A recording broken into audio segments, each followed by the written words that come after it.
हरिद्वार यानी कि हरि का द्वार, जिसका मतलब है भगवान तक जाने का रास्ता। हरिद्वार शहर उत्तराखंड में गंगा किनारे बसा हुआ है, जो पूरे शहर में बहती है।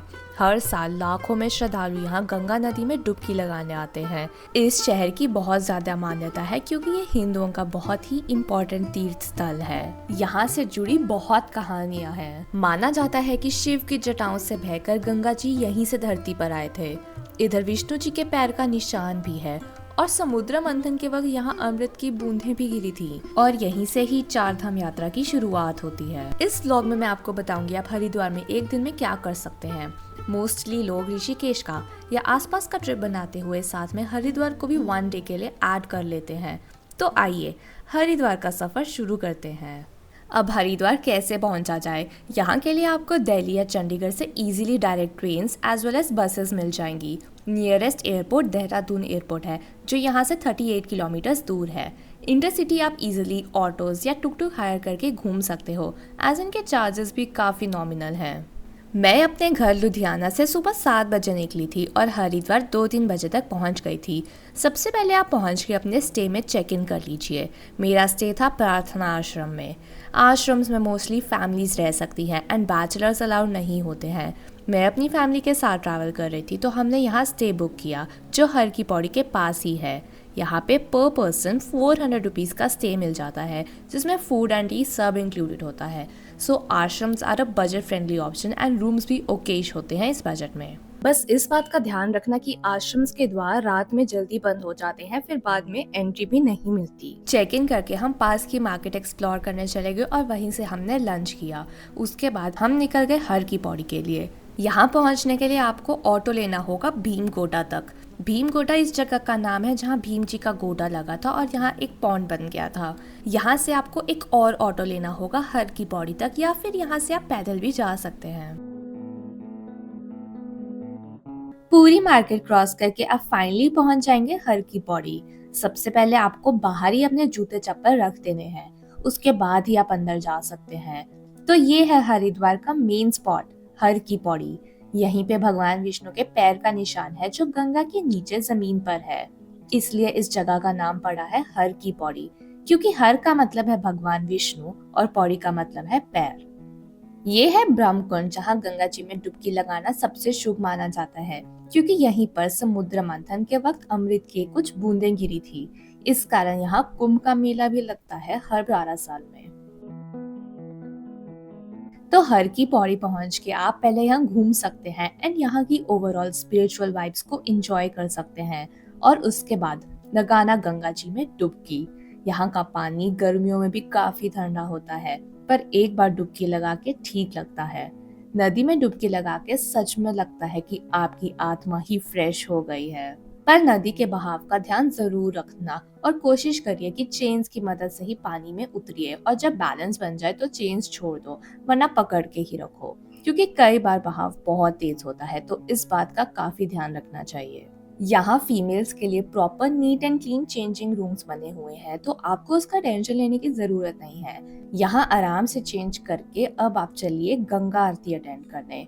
ये आरती भी ब्रह्मकुंड पे ही होती है, तो कोशिश करके आरती से काफी पहले आगे बैठने की जगह ढूंढ लें, क्योंकि यहाँ बहुत ज्यादा भीड़ हो जाती है।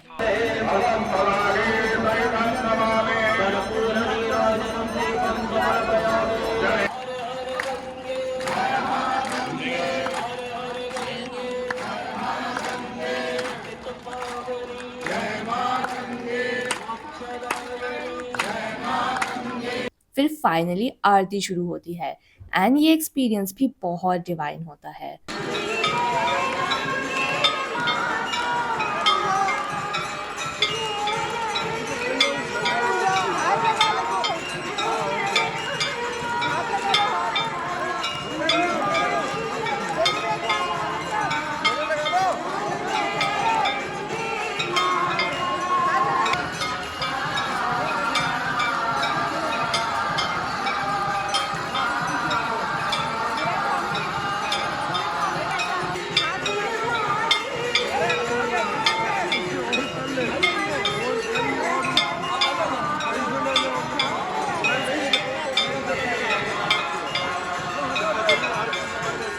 आगे खड़ के मुझे भी आरती के दिए को हाथ लगाने का मौका मिला।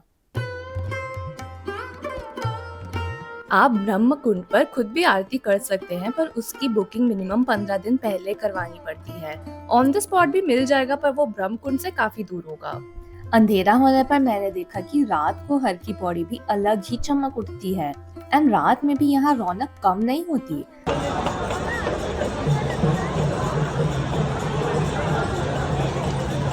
ये रात में भी उतनी ही खूबसूरत लगती है जितनी दिन में लगती है, तो इसलिए आप रात में हर की पौड़ी पर रुक के यहाँ घूम सकते हैं।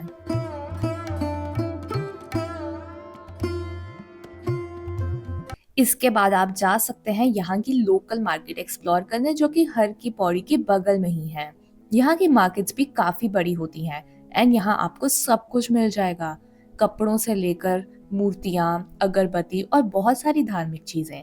इन सब के साथ साथ यहाँ खाने पीने के भी बहुत ऑप्शंस होते हैं। देखो, अगर हरिद्वार आए हो एंड यहाँ लोकल फूड ट्राई नहीं किया तो बहुत बड़ी चीज मिस कर दोगे।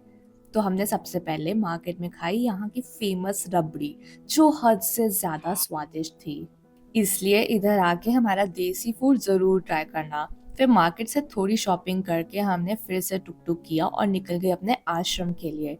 हमारे आश्रम के पास ही ये शॉप है जहाँ का दूध बहुत फेमस है, तो यहाँ का गर्मा गर्म देसी दूध पिया, जिसका अगेन कोई मुकाबला नहीं था।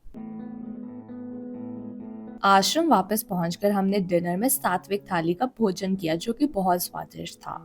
अगले दिन निकलने से पहले आप अर्ली मॉर्निंग उठ के शहर को थोड़ा सा एक्सप्लोर कर सकते हो। जैसे कि हम सुबह उठ के यहाँ पे मॉर्निंग वॉक पर निकल गए थे।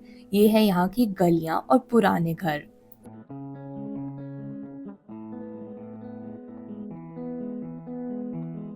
वॉक करते हुए मैंने सड़कों पर काफी कचरा देखा और स्ट्रीट एनिमल्स जैसे गायों को उसमें से प्लास्टिक के लिफाफे खाते हुए देखा।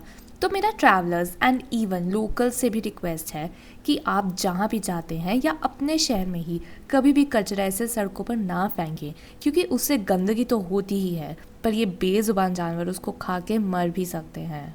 अब अगर हरिद्वार हो ही तो जाने से पहले एक बार गंगा जी में फिर से डुबकी लगा लो। तो अगर आप हर की पौड़ी नहीं जाना चाहते तो अपने आश्रम के पास कोई भी घाट जाकर वहां डुबकी लगा सकते हैं। मेरे आश्रम के पास था पंजाब सिंध क्षेत्र। ये एक आश्रम है जो कि गंगा तट पे बना हुआ है। ये काफी बड़ा आश्रम है और ये है यहाँ का गंगा घाट।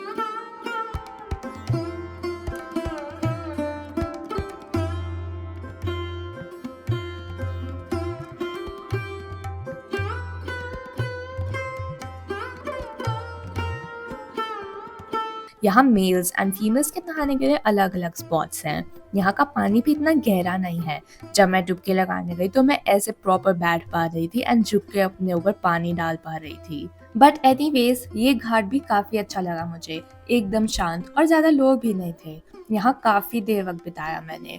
हर घाट पे आपको छोटे या बड़े मंदिर दिख ही जाएंगे। और निकलने से पहले देखा कि यहाँ पे एक बंदा अपनी भैंसों को भी नहलाने आया हुआ था। आश्रम के अंदर ही राम मंदिर था, तो इसके बाद हम यहाँ गए और इधर माथा टेका। माथा टेके हम अपने आश्रम पहुंच गए। यहाँ से नहा धो के हम निकल गए एक मंदिर के लिए जहाँ मरकरी का शिवलिंग है, तो हम उनके दर्शन करने चले गए। ये मंदिर श्री जगदीश आश्रम के अंदर है। ये छोटा सा शिवलिंग मरकरी का बना हुआ है और बहुत ज्यादा खूबसूरत लगता है। तो मेरा हरिद्वार का सफर इतना ही था। मैं अर्ली मॉर्निंग निकल के दोपहर में पहुंच पाई थी, तो उसमें इतना ही कवर कर पाई थी। पर अगर आप अर्ली मॉर्निंग ही पहुंच जाते हैं तो मनसा देवी मंदिर भी विजिट कर सकते हैं, जहां रोपवे से पहुंचा जा सकता है। उसके अलावा बाकी हर की पौड़ी, गंगा आरती और लोकल मार्केट एक्सप्लोर करना इनफ है। हमारा नेक्स्ट स्टॉप था धनौल्टी, जिसका मैं अलग व्लॉग बनाऊंगी, so stay tuned with that as well. अगर आपको इस व्लॉग रिलेटेड कोई भी सवाल है तो कमेंट्स में ज़रूर पूछना, एंड इफ ये वीडियो अच्छा लगा तो इसे लाइक ज़रूर करना, एंड ऐसे और ट्रैवल वीडियोस देखने के लिए मेरा चैनल सब्सक्राइब करना मत भूलना।